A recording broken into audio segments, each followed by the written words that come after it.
Continuamos en vivo en la mañana del 11, ya recibiendo a nuestra primera invitada, el espacio semanal dedicado a distintos temas muy interesantes con la psicóloga Marcela Dos Reis. ¿Cómo estás, Marcela? Buen día. Marcelo, un placer, como siempre. Muchas gracias. Hoy vamos a hablar de un tema muy actual, muy preocupante, que es cotidiano y que hay que tener información para saber cómo manejarlo. Depende del lugar del mostrador en el que estemos y se trata del bullying. Vamos a empezar a definirlo brevemente. Bien. ¿De qué se trata el bullying? El bullying en realidad también lo conocemos por acoso escolar, maltrato escolar u hostilidad escolar. Tiene que ver justamente con el maltrato psíquico, físico, que entre escolares se da, ¿sí? En forma reiterada y durante un tiempo determinado, y se da tanto a nivel o sea, dentro del aula como fuera del aula, y también a través de las redes sociales, el ciberacoso, ¿verdad? ¿Solo a nivel escolar? Se da también a nivel, digamos, abarca lo que son adolescentes, ¿no? Liceal también. Bien, no, pensé que era alguna indicación que nos estaban dando. Pero también estamos hablando de que se puede manifestar una situación de bullying en gente adulta. Sí, también. Sí, puede sí, pasar. Sí. No es lo más habitual de pronto. Por ejemplo, ahí ya pasaríamos también a lo que es lo que vemos en el acoso laboral. Digo, que entramos en otro plano.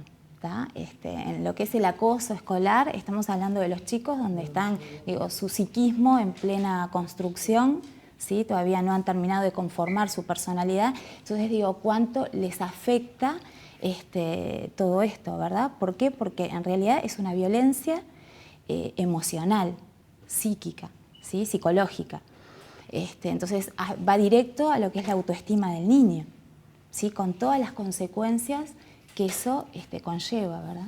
Hablábamos depende del lado del mostrador en el que estemos, tomando como referencia de pronto a nuestros hijos, que pueden ser víctimas o victimarios. Sí, u observadores también. U observadores que, bueno, de alguna manera la complicidad pasan a ser cómplices del victimario, ¿verdad? Exactamente. Y bueno, ¿y cómo manejamos ese tema? ¿Cómo detectamos de que nuestros hijos pueden estar pasando por una situación de esas? Bien, en el caso, por ejemplo, de los escolares, el no querer concurrir a clase, el sentir que ves que realmente, digo, sufren, ¿no? Concurriendo al colegio. Se los ve solitarios,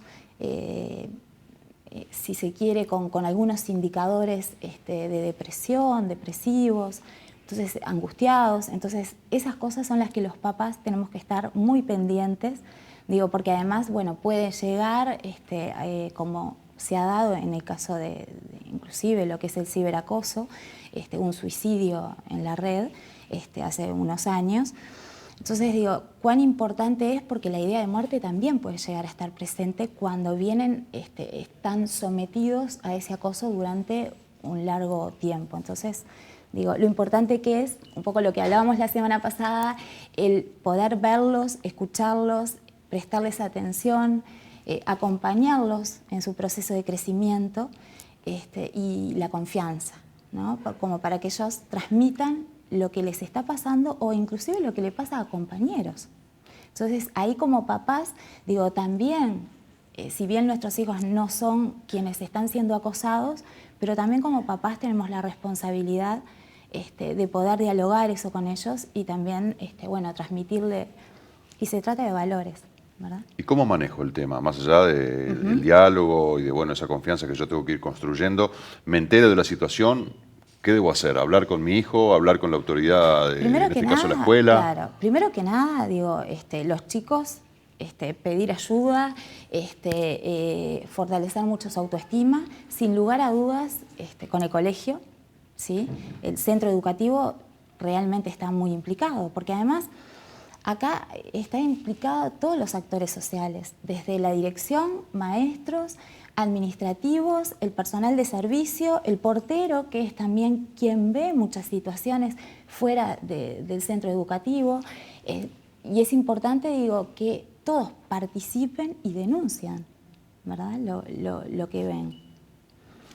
Hay veces que miramos para el costado, porque de pronto es mejor, uy, mira lo que está pasando allá y miro. Porque desestiman, como que, bueno, son cosas de chicos, ¿no? Entonces hay que ver, bueno, con qué frecuencia. Sabemos que, bueno, cada uno va, cumple su función y todo, pero poder estar un poquito más allá también de eso, porque en realidad, digo, hay distintas modalidades de acoso. Y hay algunos, en realidad el patrón que tienen que van directo a la autoestima y es una violencia psicológica, emocional, ¿sí? Pero también puede estar la violencia física. ¿Sí? Claro, ya ahí pasamos a un terreno, no digo más grave, porque la Sí. violencia psicológica puede tener consecuencias Sí, terribles. sin duda. Pero ya estamos hablando, cuando hay una agresión física, estamos hablando en otro idioma. ¿Qué tipos de acoso hay? Y bueno, está por ejemplo el bloqueo social, donde lo que se busca es romper las redes sociales del niño, ¿sí?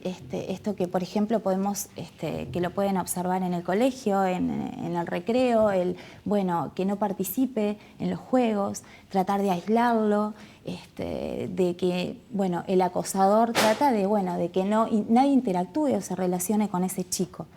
¿Sí? Después, bueno, un poco y ahí no está tan involucrado lo físico, pero sí en la coacción, que es cuando se lleva al chico a tener conductas o acciones contra su propia voluntad, y ahí puede entrar el abuso sexual, ¿sí?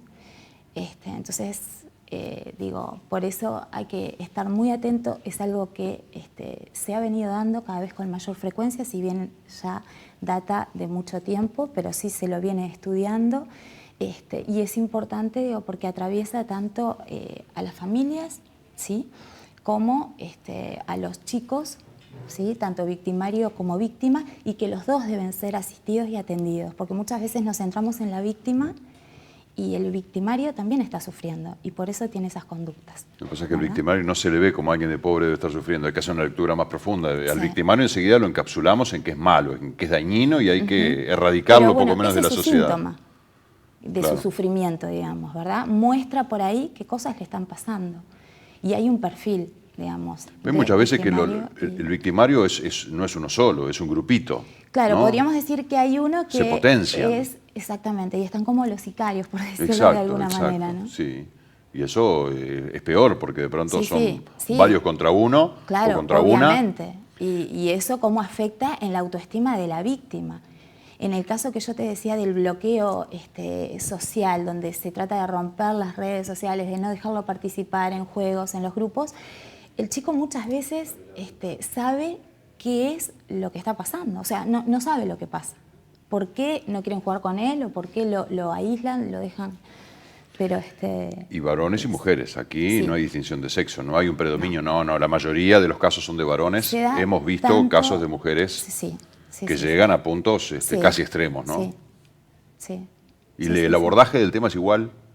Tanto en varones como en mujeres. A ver, fundamentalmente tiene que ver con las familias, el perfil familiar. Volvemos siempre a lo mismo, ¿no? Siempre. A la base es que es la base, familia. Porque es la base. Es a partir de ahí, ese producto de ese hogar va a ser el niño. Entonces, por ejemplo, cuando yo te decía lo de los perfiles, el perfil del acosador, bueno, es una familia que tiene rasgos de sus vínculos no son afectivos, no hay empatía. En cuanto al perfil del acosador, le cuesta ponerse en el lugar del otro, ¿sí? Necesita la mirada y la atención, o sea que eso está faltando en su núcleo, ¿no? Cuando detectamos un caso de bullying, evidentemente, como tú señalabas, lo primero que hacer es pedir ayuda, no sé, un apoyo profesional, de un psicólogo, el conversar, por ejemplo, con la autoridad del colegio, sea la maestra, sea la directora, y después hacer un seguimiento, porque eso se da y por más que, bueno, listo, mi hijo, mi hija ya no es más víctima de bullying, pero queda allí un remanente que hay que trabajar para que no genere secuelas futuras, ¿no? Sí, sin duda que hay que trabajar a nivel en la escuela, digamos, los profesionales que estén allí, que se deben de ocupar del tema, y las familias, porque también más allá del impacto que le genere al chico, también en el entorno familiar, ¿verdad? Y además hay otra cosa que también se ha observado en los estudios, que también hay dos perfiles de víctima. Hay uno que es más introvertido, ¿sí? Pasivo, y tenemos otro que es como un poco más proactivo y con algunos indicadores de agresividad, y que en algún momento, si eso no es trabajado, puede llegar a identificarse con el acosador. Y hemos hablado antes de la entrevista de que bueno, el tema del bullying ahora como que está en boga el término, pero siempre existió esta modalidad de el perejil de la clase como que lo alquilaban porque era gordito, porque era petizo, porque era cabezón, porque tenía orejas grandes o porque tenía manos chicas, qué sé yo. Y bueno, y era al que le daban palo. Eso de pronto, hace 30 años, es el bullying de hoy. Sí, también, también. Está bueno que se haya visualizado y que se trate de esa manera, ¿no? Sí, se presentaron tantos casos que, bueno, obviamente se empezó a estudiar y bueno, y viendo los perfiles, ¿verdad? Que es importante tener en cuenta. Marcela, muchísimas gracias por toda esta información que nos das en temas tan importantes que nos interesan a todos, los que somos papás, los que no son papás ni mamás, pero que está bueno que vayan conociendo, informándose, porque es fundamental, como en otros órdenes de la vida, estar informados. Sí, es prevención. muy importante. Y prevenir. Sin Muchas duda. gracias. Un placer, Marcelo. La semana que viene te esperamos.